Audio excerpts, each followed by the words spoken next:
To tell me, of all the names that they could have picked for that video, they picked your name? I mean, that's a little thicker. And they spelled it with a K. No one ever spells Kara with a K. It's like, oh, it's a K. It's exactly. When I was a kid, I could never get anything with my name on it. Jamie, where's that video from?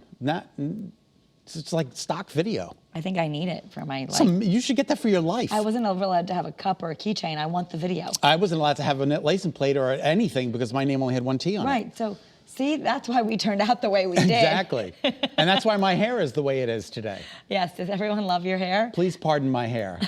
Because it's bed head and hat hair. Because you were raising money for a good cause. Yes. And raising lots of turkeys. And in so doing, you were wearing your turkey outfit. I was wearing my turkey outfit. And I had a hat on underneath because it was cold this morning. It's turkey head. It's nothing. It's everything and foul at the same time. Turkey head. The oven's going off. That means we're because it's recipe of the week. So. Hey, look. Oh, boy. Yeah, that's something. That's good for ratings. Yeah, there we go. All right. Okay. All right. Okay, very good. All right, so we have a little ditty to read, don't we? Yes, we do. Go ahead. You want to start? Are you ready for this? Wednesday is National Homemade Bread Day, and there are loaves of ways that you can celebrate. As long as you're ready to rise to the challenge, there's really no butter bread than the kind you make at home. Make it for your family. It's the yeast you can do. For your friends, if they need a pick-me-up. Heck, make it for yourself if you're feeling a little crummy. You can eat it a slice at a time, make it into a sandwich, or even put it on a salad. It's a delicious way you choose to chow down. Crust us. Crust us.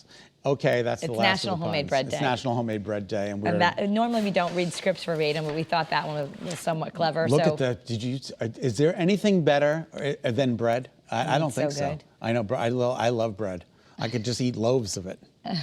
Exactly. Literally. Loaves. No, we made the easy self-rising bread on the show one time in the Dutch oven.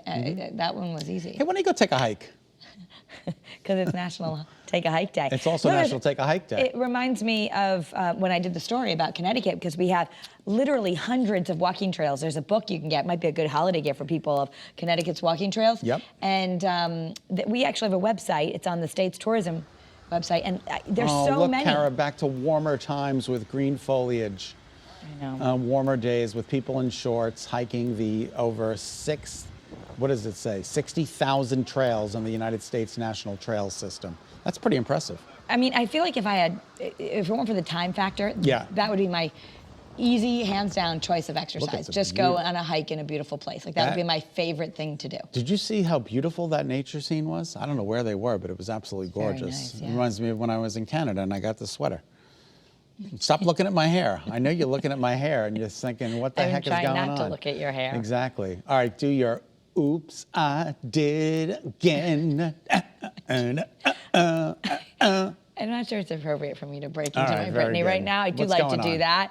But she addressed the end of her 13-year conservatorship. Okay. And, you know, for all the people who've been wondering, like, why were everyone chanting out there? Why was everyone, what was all this up with Free Brittany? It was really to raise awareness for this. I mean, as we learned more about it, she wasn't even allowed to use an ATM card on her own. It's amazing. She wasn't allowed to get... I mean, can you imagine being a mom and being like, I don't have an ATM card I can use for my kids? Or I need to go for a ride. Well, you're going to have to get permission to use the car. It's like just the amount of things that she had to apologize for not having. But she says she's not here to be a victim, she added. I lived with victims my whole life as a child. That's why I got out of my house. And she has something to say about it, so let's listen. Well, let's see. I've been in the conservatorship for 13 years.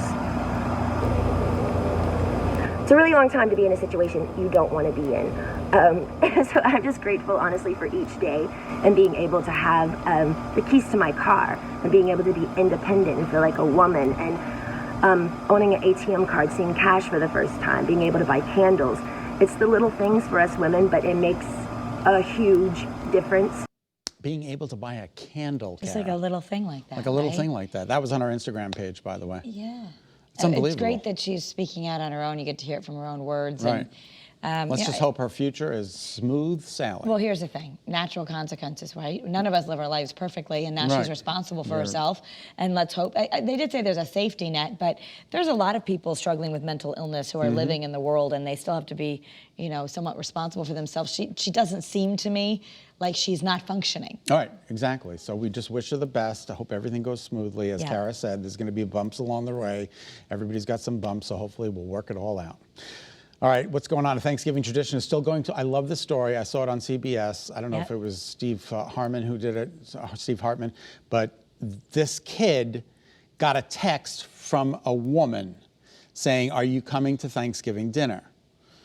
The kid wasn't, they had the same names or something, it was very similar, but the kid got the message inadvertently. It wasn't supposed to go to him. Yeah, it was a mistake. It was an accidental dinner invitation. Accidental dinner invitation. But he said, "Can I still come?" And the woman said, "Of course you can." So they're keeping up the tradition, and it's just something that changes life. So this kid, Jamal Hinton, got the message, and then they were sending selfies to each other and, you know, keeping this relationship, and they're still keeping it up. I think it's amazing. This is the 6th year in a row that they're going to be celebrating Thanksgiving. Unfortunately, she lost her husband due to COVID back in 2020 last year. But Jamal, he is showing up with his girlfriend this year. Ooh. I mean, he was a young kid when this all started 6 years ago. So this is a bond that has been formed out of an inadvertent text message. And look at how strong it is. I think that's pretty wonderful. I love it. I love it. Too. I love it All right, too. New Year's Eve will be in person in New York Times, in the Times Square. People are going back to person. What are you doing New Year's? I don't know. It's a weekend, I think. I think it's on a weekend this year. I won't be there and standing at the Times Square. I think it's a Friday night, as a matter of fact. Have you ever done the New Year's Eve time? No, I've never done it. It's not on my bucket list. It's not on my bucket list either. I really don't have any desire to go. I mean, if someone invited me because I had a great apartment where I could see it from there. Right, but I'm not standing standing in the crowd out for 12 there. hours. People line up at like 3 o'clock. Some people wear diapers. Some people do wear diapers. I'm not standing outside in the cold for 12 hours. I'm going to wear diapers because I'm going to space, not because of that. Exactly. But you can see the Swarovski ball come down at the stroke of midnight. I do love to watch it on TV. Oh, me too. I watch it all the time. But I watched Dick Clark's New Year's Rockin' Eve for 800 years. Well, will it be Ryan Seacrest again? Probably Ryan Seacrest. I don't really know who's going to do it. He's been doing it, so I don't know. I don't know why they don't ask me. I just think it's a little rude. But you have to prove you're vaccinated. And they are encouraging masks, and they're like, people are saying, well, why masks outside? They're saying because the close proximity. They're so close that, you know, wearing masks might be a good idea. That's got to be a big undertaking to get everybody into a checkpoint to prove they're vaccinated. And in that area, like, it's already. They're going to have to start like 12 hours in advance because people literally line up 12 to 24 hours in advance to get there. But it's sort of a revenge New Year's because people couldn't celebrate last year. So maybe if you've ever wanted to do this, this is probably the year. What do you call it? A revenge? They're talking about revenge travel, revenge New Year's. Like, that's it. You made me stay home. I'm going to go all out, you know? All right. Very good. Not my term. Well, KFC wants its customers to ditch the drive-thru and come on in and pick up like Starbucks. Yeah. Right? They're calling it quick pickup.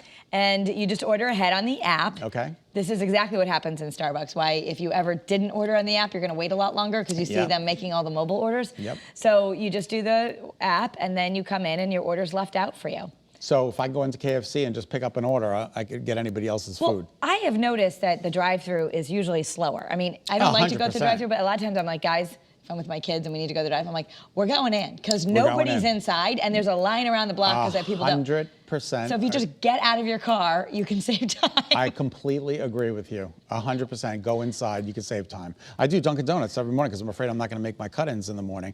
So when I go into the store, I get out. The people are still in the cars waiting in the line. They're just sitting there just forever, sitting there, like having a good time. I'm like, all right, whatever.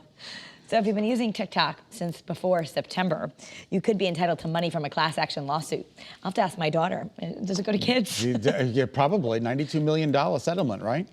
It comes from a federal lawsuit that claimed that TikTok illegally collected and used personal data from users. All right. So the question is, how do you get this money and how much would you really get? Sometimes, you know, you do this kind of thing and they find out it's worth like $10 and you'd have to fill out all this paperwork. I don't know how much you would get. Exactly. It's got to be spread out across millions of people who are all using TikTok, but nonetheless, there's a $92 million settlement. Check into it. Maybe you can get 10 cents. If you think you can do it, and it may be more than that, I don't know, but it's TikTok data privacy settlement.com. All right. They said, just don't be surprised if your piece of the pie is pretty tiny. Now, this artist might not be for everybody's taste, but apparently it was for one buyer who shelled out $34.9 million to buy this portrait. It's Frida Kahlo, Diego, and I, and they predicted this would sell for like the most expensive piece of for a portrait, and it did. It's that's her husband on her forehead. Okay. And they divorced back in 1940. I guess they had a tumultuous marriage, and she's crying, and so, but there you go. $34.9 million. Now, are those his shoulders or are those her eyebrows? Eyebrows, I think. Okay. All right. Just want to make sure. This is going to be a strange thing to call it the Crypto instead Center. of Staples Center, that's finally happening. The Los Angeles home of the Lakers, the Clippers, the Kings.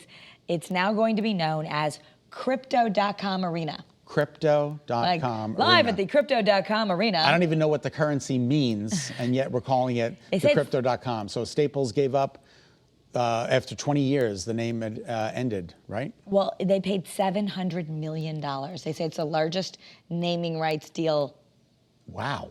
Ever. $700 million. $700 million. I'm trying to get a sponsor for my bathroom. I want to call my bathroom something.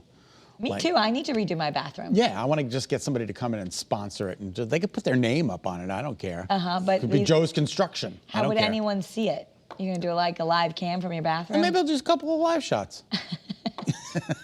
Then no one would watch. All right, maybe you want to watch this. There's a lot of celebrity news coming up on People the Show right here on Channel 3 at 7:30. I'm pretty sure it's Jeremy today. Jeremy, what's going on? Tonight on People, my interview with Halle Berry, who directs and stars in the new Netflix sports drama, Bruised. I did this to just remind myself that I'm still hungry, I'm still excited, I'm still wanting to challenge myself and take risks. All the reasons I got into the business for the first place. This movie gives me a chance to do that. You want to fight or run? I know you'd like to run.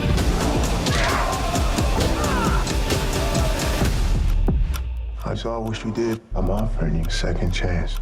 You gonna take it? Yeah, I'm gonna take it. I wonder how it plays out for you. Halle Berry, the director, Halle Berry, the actor, the starring actor. Is the director pushing the actor version to go to new places? It's hard to say. First, I'll probably never act and direct a film ever again. Really? Act in and direct. Find out why tonight.